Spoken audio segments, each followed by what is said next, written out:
Hello guys, कैसे हैं आप सभी। I hope so that you are fine. तो आज हम लोगों का जो चैप्टर चलना है वो है एब्जॉर्प्शन बाय रूट्स। तो इस चैप्टर को हम लोग शुरू करते हैं और कोशिश यही करेंगे कि ये जल्दी से जल्दी ये चैप्टर हमारा ख़त्म हो जाए।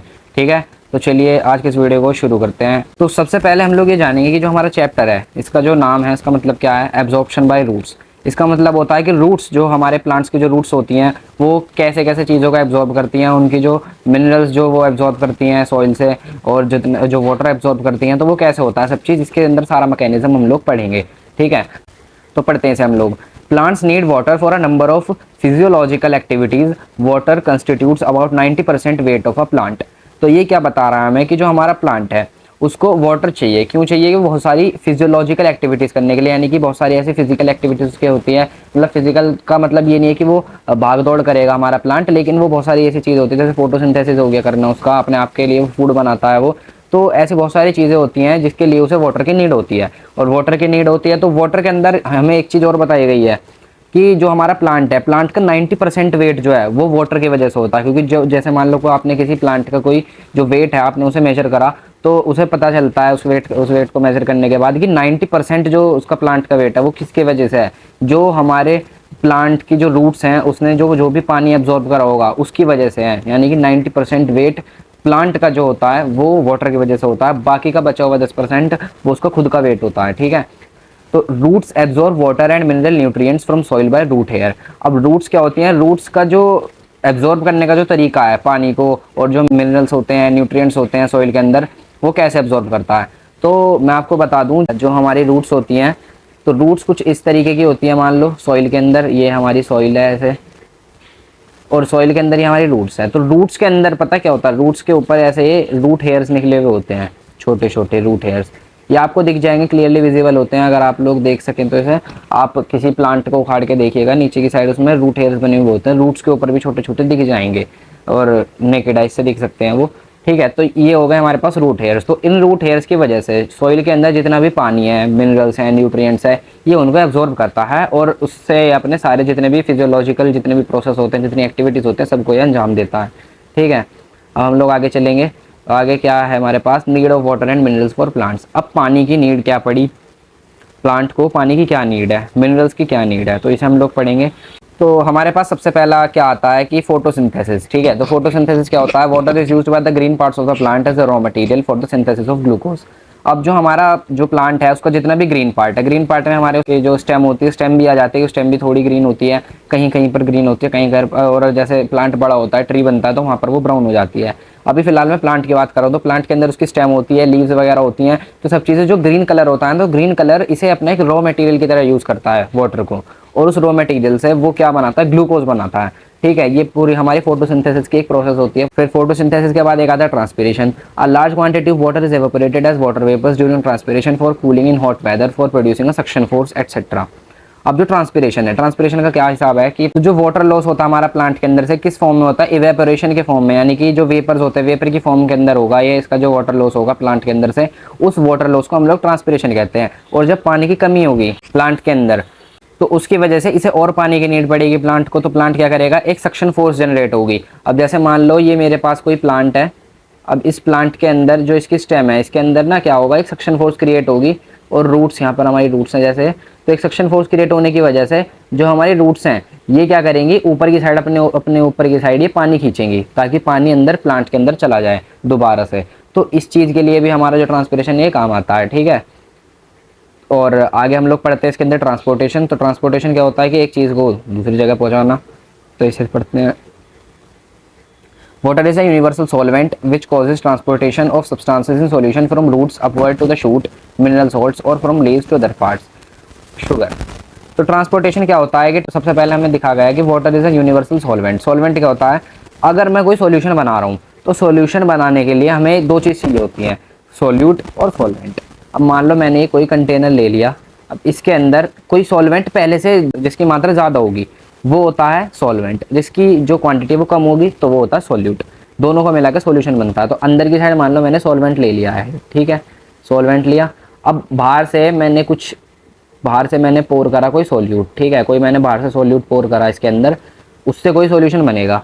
तो अब ये कहना चाह रहा है कि वाटर जो है एक यूनिवर्सल सॉल्वेंट है। यानी कि वाटर जो है अपने अंदर बहुत सारी चीज़ों को सोल्यूट को, जैसे बहुत सारे सोल्यूट होते हैं तो उन्हें वो अपने अंदर डिसॉल्व कर लेगा और सॉल्यूशन बना लेगा। तो ये एक यूनिवर्सल सॉल्वेंट है, ठीक है।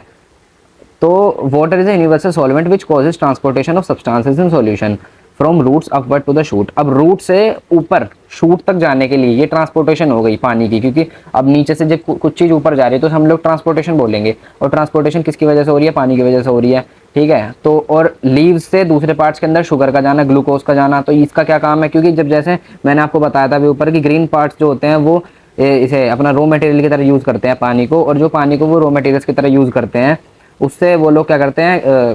फोटोसिंथेसिस करते हैं, जिससे वो लोग ग्लूकोज बनाते हैं, मतलब ठीक है। तो ग्लूकोज बनाते हैं, तो वो ग्लूकोज कहाँ बन रहा है? हमारे लीव्स के अंदर बन रहा है, क्योंकि लीव्स जो है वो ग्रीन पार्ट है। अब जो ग्रीन पार्ट है वहाँ से बाकी अदर पार्ट्स के अंदर, दूसरे पार्ट्स के अंदर शुगर पहुँचाने के लिए तो क्या काम आएगा? हमारा वाटर ही काम आएगा, ठीक है। क्योंकि वाटर अपने अंदर जो वो शुगर है उसे अपने अंदर डिजोल्व कर लेगा और उसे दूसरी साइड पे मतलब सब जगह पहुँचा देगा उसे प्लांट के अंदर। इन चीज़ों को आपको इमेजिन करना पड़ेगा, ठीक है। आगे देखते हैं मैकेनिकल स्टिफनेस। तो water provides turgidity which is necessary for the stiffness of plant tissues. अब टर्जिडिटी का क्या मतलब है? टर्जिडिटी मतलब होता है किसी चीज़ के अंदर किसी चीज़ की फूलन आनी है, मतलब जैसे फूल गई कुछ चीज़ तो उसे हम लोग टर्जिड बोलते हैं। जैसे सेल वगैरह टर्जिड हो जाती है, सेल अगर श्रिंक होती है तो उसे हम लोग बोलते हैं सिकुड़ी हुई सेल, और अगर सेल जो टर्जिड हो जाती है तो वो स्वेल्ड अप हो जाती है, बहुत ज़्यादा फूल जाती है। तो मैकेनिकल जो स्टिफनेस है वो क्या कहना चाह रही है कि अगर पानी ना हो तो एक प्लांट जो गिर जाएगा, मुरझा जाएगा, ठीक है। अगर पानी उसके अंदर नहीं होगा, क्योंकि आप लोग देखो 90% जो वेट है प्लांट का वो पानी की वजह से है, और अगर पानी नहीं होगा 90% उसका वेट खत्म हो जाएगा, तो वो तो मुरझा के नीचे गिर जाएगा प्लांट। तो ये होती है हमारी मैकेनिकल स्टिफनेस, ये भी बहुत ज़्यादा जरूरी है। वाटर अगर नहीं होगा तो मैकेनिकल स्टिफनेस नहीं होगी। आगे बढ़ते हैं मिनरल्स। मिनरल्स का क्या रोल है? Act as building blocks for many compound synthesised by plants. Some mineral elements are required by plants as constituents of cells and cell organelles and synthesis of a variety of compounds. तो minerals का क्या काम होता है? हमारा जितना भी nutrition होता है हमारे प्लांट का, उन सब चीज़ों के लिए काम आता है। जितने भी सेल्स हैं हमारे, प्लांट सेल हैं, सेल ऑर्गेनेलीज हैं, सब चीज़ों के लिए ये काम आता है। और अलग अलग तरीके के कंपाउंड्स जैसे कि हमारा ग्लूकोज वगैरह हो गया बनना, ये सब चीज़ों के लिए काम आएगा। सिंथेसिस होते हैं ग्लूकोज की, उसके लिए काम आता है। तो ये होता है। तो these minerals are absorb by roots only, तो रूट्स इनको एब्जॉर्ब करती हैं। अब हम लोग देखते हैं characteristics of roots for absorbing water.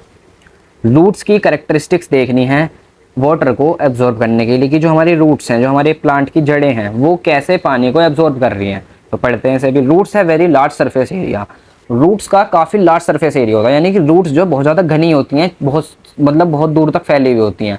अभी जहाँ मैं पहले रहता था, मोदी नगर में मैं रहता था, तो वहाँ पर एक बहुत बड़ा पेड़ था, बरगद का पेड़ था वो। तो उसकी जो जड़ें थी, उसकी जड़ें मैं बता रहा हूँ आपको, बहुत दूर दूर तक फैली हुई थी। जब एक बार वहाँ पर खुदाई हुई थी तो वहाँ पर हमने देखा था कि बहुत सारी जड़ें वहाँ पर बहुत दूर दूर तक फैली हुई थी, उस एक ही पेड़ की, बहुत दूर दूर तक। तो यही मैं बताना चाहता हूँ कि जो इनका सरफेस एरिया होता है वो बहुत ज़्यादा दूर तक फैला हुआ होता है। तो उसकी वजह से ना वो ज़्यादा से ज़्यादा पानी को एब्जॉर्ब कर पाती हैं, ठीक है। मतलब जितना ज़्यादा पानी उन्हें मिल सकता है वो सब चीज़ों को उन्हें एब्जॉर्ब कर लेती है, जिससे उसका फ़ायदा है 90% जो जितना भी वेट है वो सारा पानी की वजह से होता है, ठीक है। ये बहुत बड़ा एक मतलब एक मेन पॉइंट बन जाता है इस चीज़ का, पानी को लेकर रूट प्लांट्स के लिए, ठीक है। तो इसे पढ़ते हैं हम आगे। They have many rootlets and each rootlet has a number of root hairs at its tip. अब जैसे जो रूट होती हैं, रूट के छोटे छोटे पार्ट्स होते हैं रूटलेट नाम के, रूटलेट उनका नाम रख दिया गया। फिर रूटलेट के अंदर ना उनके टिप्स के ऊपर छोटे छोटे हेयर लाइक स्ट्रक्चर्स बने हुए होते हैं, जिन्हें हम लोग कहते हैं रूट हेयर्स। तो वो होते हैं जो कि हेल्प करते हैं पानी को एब्जॉर्ब करने के लिए। There large number increases the surface area of the root for increase absorption of water and minerals. तो इस तरीके से वो पानी को एब्जॉर्ब कर लेते हैं। फिर आते हैं हम लोग roots contain concentrated cell SAP.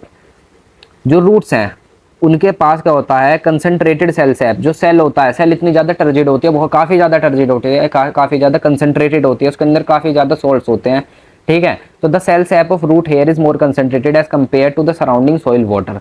अब क्या होता है कि जो हमारा सॉइल वाटर है, जो हमारे मिट्टी के अंदर जितना भी पानी है, और जो सेल सैप है, सेल सैप क्या होता है कि मतलब सेल के अंदर लिक्विड भरा हुआ होता है बहुत सारा। सेल सैप क्या होता है? एक लिक्विड टाइप का होता है। ये सैप एक लिक्विड टाइप का होता है, वो सेल के अंदर भरा हुआ होता है, तो वो ज़्यादा होता है पानी से, ठीक है। तो क्या होगा? This facilitates the water to enter into the roots hair by the process of osmosis. अब यहाँ पर एक प्रोसेस काम करती है ऑस्मोसिस नाम की। ऑस्मोसिस एक ऐसी प्रोसेस होती है जिसके लिए पता क्या चाहिए होता है? लोअर कंसंट्रेशन से कुछ भी चीज़ होगी वो लोअर कंसंट्रेशन से हायर कंसंट्रेशन की तरफ जाएगी। किस चीज़ के थ्रू? बीच में कोई सेमी परमेबल मेम्ब्रेन जब आएगी तो तब जाकर ऑस्मोसिस हमारा कंप्लीट होता है, ठीक है। तो ये चीज़, तो यहाँ पर भी वही चीज़ हो रही है। अब सेल सैप जो है रूट हेयर्स के जो भी सेल सैप हैं, सेल सैप काफ़ी ज़्यादा कंसनट्रेटेड है। वाटर जो हमारा सॉइल है उसके वाटर से अगर मैं रिलेट करूँ उसे, तो बहुत ज़्यादा कंसनट्रेटेड है। तो कंसनट्रेटेड होने की वजह से, तो वहाँ पर ज़्यादा कंसनट्रेशन की वजह से जो पानी है सॉइल के अंदर वो सेल के अंदर आएगा। ठीक है, वो सेल के अंदर आएगा और सेल के अंदर आने के बाद वहाँ पर वो क्या काम करेगा कि अब रूट्स ने एब्जॉर्ब कर लिया है, अब पानी को एब्जॉर्ब कर लिया है। तो क्यों हुआ ये? ऑस्मोसिस की वजह से हुआ, due to increased osmotic pressure of the cell sap. Osmotic pressure एक ऐसा प्रेशर होता है जो कि ऑस्मोसिस को होने में उसकी मदद करता है। ठीक है, अब आते हैं हम लोग root hairs have thin cell wall. तो रूट हेयर्स जो हमारे रूट हैं, रूट के मैंने बताया रूट के नीचे पार्ट्स होते हैं रूटलेट्स, रूटलेट्स के जो टिप पे लगे हुए थे हेयर लाइक स्ट्रक्चर्स, उन्हें हम लोग कहते हैं रूट हेयर्स। तो root hairs have thin cell wall, उनकी बहुत ज़्यादा पतली एक सेल वॉल होती है, क्योंकि अब रूट हेयर ही खुद एक मतलब बहुत ज़्यादा छोटी चीज़ है, उनके बहुत छोटे छोटे सेल होंगे, काफ़ी पतली पतली उनकी सेल वॉल होंगी। तो ये एक पॉइंट बन जाता है। तो इसके बारे में समझते हैं हम लोग। Thin cellulose cell walls of the root hairs increases its permeability to let soil water enter more freely into the root hair cell. तो अब ये क्या बताना चाह रहा है कि जो मैं सोच रहा था वही है। ठीक है, कि ये क्या बताना चाह रहा है, जो पतली सेल वॉल होती है वो मदद करती है पानी को एंटर होने के लिए रूट हेयर्स के अंदर, ताकि वो पूरे के पूरे प्लांट के अंदर पानी जा सके। कैसे? क्योंकि पतली होगी सेल वॉल तो आसानी से कुछ भी चीज़ अंदर जा सकती है, समझ रहे हो। तो इसी वजह से जो पानी है वो एंटर कर जाता है आसानी से। The cell membrane of root hair is also very thin and semi permeable which allows water molecules to pass through but not the larger molecules of dissolved salts. तो यही बात आ गई। अब देखो, जो सॉइल है हमारी, मिट्टी है, मिट्टी के अंदर पानी भी है, बाकी बहुत सारे सॉल्ट्स वगैरह भी होते हैं, लेकिन सिर्फ पानी जा पा रहा है अंदर। क्यों जा पा रहा है? क्योंकि पानी के जो मॉलिक्यूल्स हैं वो बहुत काफ़ी छोटे हैं वो। ठीक है, और जो सोल्ट्स हैं, सोल्ट्स के जो मॉलिक्यूल हैं वो काफ़ी बड़े हैं साइज़ में। तो अगर वो बड़े हैं, और क्योंकि ये है सेमी परमेबल मेम्ब्रेन, और मैंने आपको बताया था ऑस्मोसिस के लिए सेमी परमेबल मेम्ब्रेन होनी बहुत ज़्यादा ज़रूरी है। तो सेमी परमेबल मेम्ब्रेन के होने की वजह से अब क्या काम होगा, जो डिजोल्व सोल्ट्स होंगे, अब जो सोल्ट्स हैं, सोल्ट्स अंदर नहीं जा पाएंगे, सिर्फ पानी जा पाएगा। तो इसे हम लोग ऑस्मोसिस बोलते हैं। तो ये हमारा एक पॉइंट खत्म हो गया। अब आते हैं हम लोग absorption of water and minerals की तरफ। Absorption of water and minerals from the soil by the roots and its ascent takes place by the following processes. अब जो पानी अंदर जा रहा है, हमारे प्लांट के अंदर जो पानी जा रहा है सॉइल से, तो उसके लिए हमें कम से कम पढ़ने पड़ेंगे, कितने प्रोसेस पढ़ने पड़ेंगे? 5 प्रोसेस पढ़ने पड़ेंगे, जिनके नाम हैं imbibition, diffusion, osmosis, active transport, turgidity and flaccidity, जिसको हम लोग प्लाज्मोलाइसिस भी बोलते हैं। अब इस वीडियो को ना हम लोग यहीं पर एंड करते हैं, क्योंकि आगे बहुत बड़ा चैप्टर हो जाएगा और बहुत लंबी वीडियो हो जाएगी। तो मैं क्या सोच रहा हूँ कि अब अगले जो लेक्चर आएगा हमारा, उसके अंदर मैं आप लोगों को इम्बिबिशन से स्टार्ट करूँगा पढ़ाना।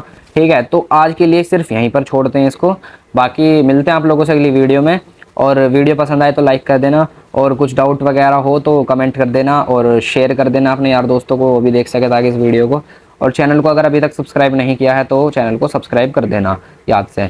और बस मैं इतना ही बोलना चाहूँगा, अगर इंस्टाग्राम पे भी फॉलो करना चाहते हो तो कर सकते हो। मेरी इंस्टा हैंडल है चिराग ज़हर नाम से। ठीक है, मैं उसे डाल दूँगा नीचे, डिस्क्रिप्शन में भी लिंक डाल दूँगा मैं। ठीक है, तो मिलते हैं आप लोगों से अगली वीडियो में। तब तक के लिए अपना ख्याल रखना। ठीक है, बाय।